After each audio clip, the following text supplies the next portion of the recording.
All right, YouTube. So we're back on this the Saturn SL2 again. This time we're going to be doing the valve cover gasket. So a couple of weeks ago I changed out the spark plugs. I looked down in there and I noticed that there was oil where the spark plugs were sitting. So that tells me that inner seal could be bad. And then also I cleaned this motor. You can see where, I power washed it down there. You can see where it was clean. But you can also see all this oil residue right up in there. Which is telling me that the valve cover gasket is leaking, and it's leaking over here as well. So first things first here, we're going to want to remove your secondary air pump hose, pull all your spark plugs out, remove the PCV valve, and then start pulling at these those bolts. Okay, so we pulled the spark plugs, we moved the air tube for the secondary air system, we pulled the PCV, pulled that vent tube thing out, and yeah, so now you can just start working at these bolts. So you got a few that go all the way around, and then you got, there's three here in the center. To do. Okay, so after you get all the bolts off, you're gonna just easily lift out the valve cover here. So then at this point you're gonna pull at this old gasket and pull it out, put the new one on, and then put it back on the car. This is a good opportunity to check the internals of your engine here. This motor, this is my daily driver.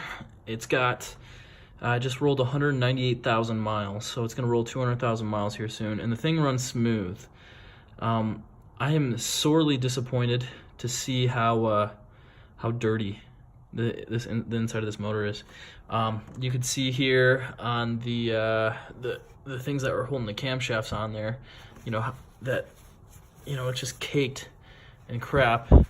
I already wiped this one off, but I'm just really disappointed in how dirty the inside of this motor is. So I'm gonna find some additives maybe and put it in there or do an engine flush, my next oil change, which will be here in the next 500 miles.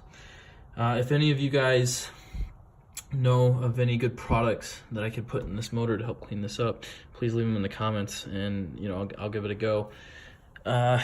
If we look down in these cylinders where the spark plugs are, you can see a light glisten there where oil has gotten in. There's a lot in that one and that one and that one. There's a little bit there, but those center two, there's a lot in there, which tells me that there was some oil getting by, or I'm hoping anyway, getting by the seal here in the center.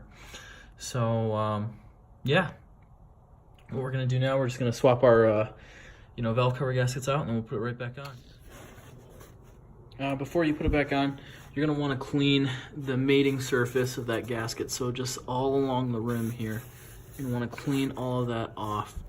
You're gonna want a good clean contact surface. Make sure it's smooth and all the rest of it. If you have anything better than a paper towel than what I've got, you should use it. But a paper towel will do the job. If you find anything that's rough or bumpy, like along that black line there, this line at the tip of my finger, if you find anything rough or bumpy in there, you might want to go get like a Brillo pad or something to smooth it out. This just a line right there. There's no ridge on that, so that's not going to cause any problems when putting the new gasket on. Yeah, just make sure it's clean all the way around. Also, another thing you're going to want to do is this. You're going to want to get some RTV and put a dot of it right on that line. That is where the timing case, or the timing cover, goes on with the rest of it goes on with the head there, and you don't want any oil to get on by or get on through past that.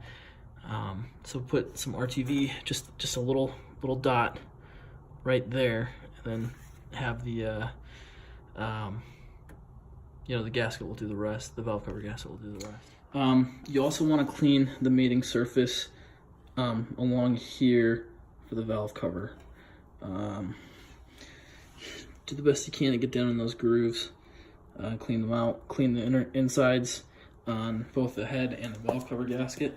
And if your kit comes with a bunch of these grommets to switch out, how you switch those out is what I've done is I've taken a screwdriver and just pushed down on the whole thing right here as hard as you can.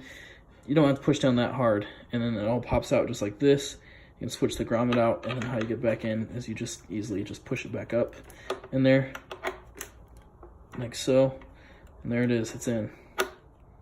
All right, so inspect the gasket before putting it on. So this is the centerpiece there. Look very carefully, there's two different sides to it. The sides with those dot square things, that is the side that goes down into the valve cover gasket, and this side with the two rings on the edge there, that's going to be the side that that lays down on top of the head, the engine head.